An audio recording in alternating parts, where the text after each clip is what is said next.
Hello, my name is Michael Tornarides. I am currently working as a data engineer at SDG Group. It's a consulting company. I've been working in various data engineering roles for the past couple of years. Before that, I had a brief stint as an options trader, and then before that, I was at the University of Illinois. I did my undergrad in statistics and computer science and economics. And I did a master's degree in statistics. Um, and throughout my kind of diverse experiences, I've been very passionate about data science. Um, in my free time, kind of post-graduation, I've worked on a number of personal projects, um, kind of ranging from ones related to making a music recommendation system or analyzing movie rating distributions, kind of to working on a competition in which I kind of created an ensemble model of a variety of, like through the kitchen sink of, kind of classic machine learning approaches on a tabular data set. And then in addition to that, I've also done a couple of Coursera courses on deep learning and the more practical TensorFlow implementations. So kind of bring me to why I'd like to join FellowshipAI program. Kind of because once again, I'm very passionate about learning about machine learning and would love to grab a data science role. And I know that the various kind of neural network flavored deep learning methods are some of my favorite to learn about and apply. And I definitely want to make them a kind of a cornerstone of my toolkit. And I think that'll, be set me up very well for the future. So the project that I had chosen to work on was applying the ResNet 50 transfer learning model to the flowers dataset. I will go ahead and share my screen.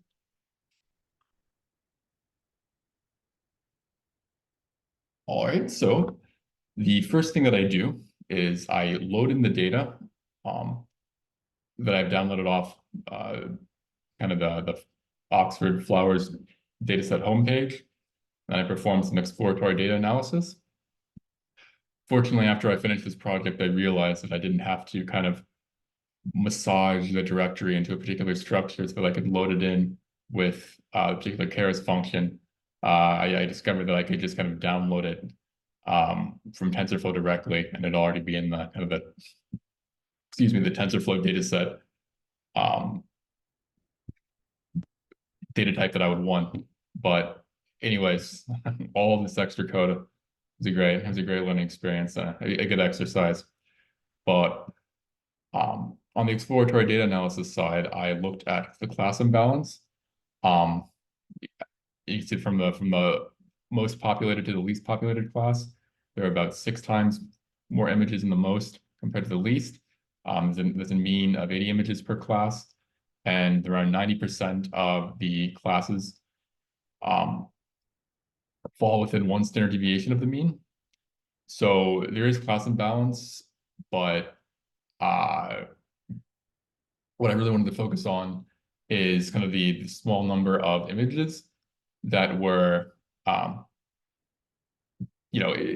existed in some of the classes. And to do this, I made sure to apply data augmentation techniques to kind of generate, quote unquote, virtual images throughout each training epoch to kind of hopefully offset some of the effects of having a data set that is smaller than ideal. And then we have a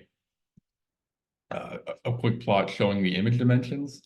And you can see that the images have wildly different shapes, and that they'll all have to be converted into a standard size, which I converted into the kind of a standard 224 by 224 by 3 size, that it was kind of the size of the ImageNet images that were trained on the original ResNet 50 model. And then I plot a few of the images with their labels. And then the next thing that I do is I apply the particular ResNet pre-processing. It's a Keras function that is sort of converting the color channels to BGR and then zero setting each color channel with respect to the ImageNet dataset. And this is in lieu of just rescaling the images. And then I show the results of that pre-processing. And then I apply some data augmentation and then visualize the results just to see that everything is looking reasonable. Next, I create my model. So I have some data augmentation layers. I apply the ResNet 50 model, using it as a feature extractor. And then because we're doing transfer learning, I'm building a small, adding a small kind of classification head to the top of the layer. So I add a couple of dense layers there. And then I finally compile and run the model. And my results, you can see that there is some degree of overfitting. So that was kind of something that I'm trying to work on throughout the project, is how to reduce it as much as I can. But eventually we've gotten at least, everything to kind of taper out with the training and validation losses and accuracies to kind of taper off. Thankfully, it wasn't, as the training loss was decreasing, the validation loss that was in training for so long that it was, began to increase. And then my overall accuracy when I evaluated on the test set is around, 81, 82%. Well, that was the timer that went off. So I guess we better wrap it up. And what compared it to the best model, that I had found the best performance was in this paper that we achieved in around a 98% accuracy. I kind of applied some novel kind of training procedure to it. And then the results in the original paper, using a support vector machine, was around 72.8%. So my results were kind of in the middle of that. What I would do differently, well, there are many things that I would do differently if I had more time and computational resources. I would like to do a lot more kind of data augmentation, kind of exploring, maybe adding PCA color augmentation or playing around with the random's contrast and the brightness. I wanted to make something custom because we are kind of applying that Keras pre-processing function. It's kind of flipping around the color channels and whatnot. I didn't get good results with those, kind of using them in the standard vanilla state. I would also like to perform hyperparameter tuning for a variety of the data augmentation parameters, as well as the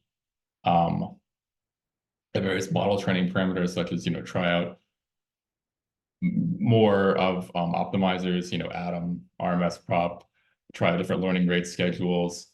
Also kind of play around with different model architectures, adding more layers, adding different types of layers. And then one thing that I think maybe in particular might be especially useful would be kind of instead of just, doing transfer learning where you're training a model on top of the ResNet, but actually kind of fine tune the ResNet model by retraining the last couple of layers in that model to kind of have the results of the feature extraction be kind of more generalizable. But anyways, I had a very good time working on this project, and I hope you enjoy watching this video. Thank you.